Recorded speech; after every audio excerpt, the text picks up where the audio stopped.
are the actual QRS, but you have a QRS that follows it. You see that line? You see it down here, you see it here. Sometimes it goes down, sometimes it goes up. But usually it's like half and half. You see it going up and down.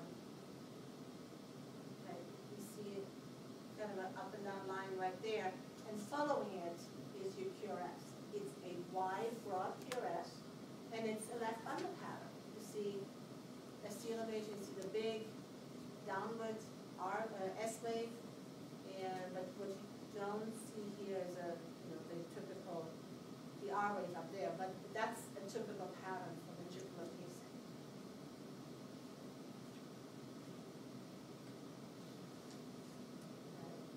Okay. And this is A, B pacing. You have two beta spikes. 1, 2, 1, 2, 1, 2. And the first one is followed by a little blip that represents the P wave. And the second one is followed by your QRS. Okay? So some people are pacing in both the atrium and the ventricle. Okay? Dual chamber or AV pacing. Right? This is the problem. Because what you see, there's a pacer spike, there's a pacer spike, it's like there's a pacer spike, and the head is going along with these spikes. They're in places where they don't belong. You see that? They're not clearly placed in front of the QRS. They're actually inside the QRS. Okay, you see that straight line down here, right in the middle of your R wave, S wave. Okay, right there. That's pacemaker failure. That would be the lead, maybe dislodge, the subject. The patient feel that like that?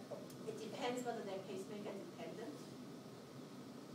If their heart cannot conduct without a pacemaker, they're going to fail.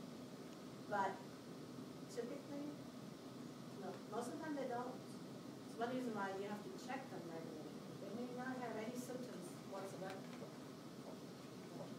And this is another problem. When patients are in AFib, sometimes pacers have a really hard time. And the pacer is set in such a way that maybe it's supposed to just be, it's supposed to kick in. But with AFib, it becomes so irregular, the pacer doesn't quite know what to do. So what this pacer does is says, well, I'm supposed to be pacing. I'm supposed to try to get him out of AFib. So I'm supposed to just kind of like beat regularly.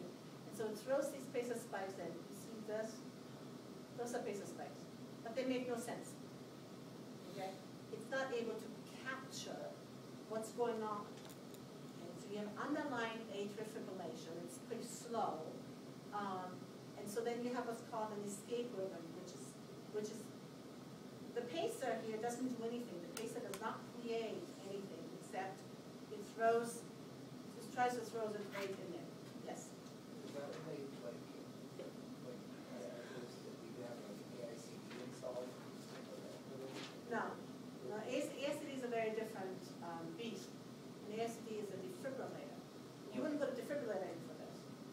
This has nothing to do with that. Defibrillators are to shock your heart when it tries to go to retard.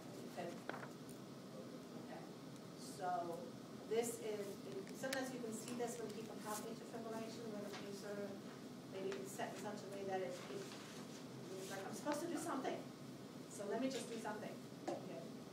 So maybe the pacer needs to be reset, or there may actually be a failure of some sort with the pacer. Okay. So that the heart sort of takes over by itself. You have a very slow underlying rhythm with the AFib. Yes? How does the doctor decide if the patient needs a regular pacer or an AICD? Like, what makes them candidate for that? Okay, a pacemaker, all a pacemaker is designed to do is to keep your heart from going too slow. Okay.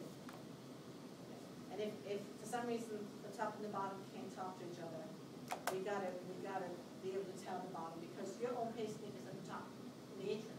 And if that pacemaker fails, if the top can't talk to the bottom, we gotta take over for the bottom. So we gotta put a pacemaker. Okay? So that's all a pacemaker does. It just keeps the heart beating or going too slow. It does not prevent any flooding, you can be tachycardia, you can be in ventricular fibrillation, it doesn't matter. Pacemaker has nothing to do with that. It just replaces your God-given built-in pacemaker. Okay? And AICD is a defibrillator, it's the palace. When do we use palace? Is when patients are in arrhythmias that if we don't do something, it's going to kill them. Okay? SVT of 220, patient is passing out, they have no blood pressure. We can't wait to do cardiac sinus massage and give them medications. We got to shock them out of it. Okay? And the AICD typically is for ventricular tachycardia, and it's for patients that have a very weak heart, where the heart muscle is not able to beat, to pump their stroke. So it's people with cardiomyopathies, heart failure. And there are certain criteria. You have to have an EF of less than 35%, and there's some electrical criteria. And basically that AICD sits there and just listens, because people with that kind of heart condition are at risk for sudden cardiac death.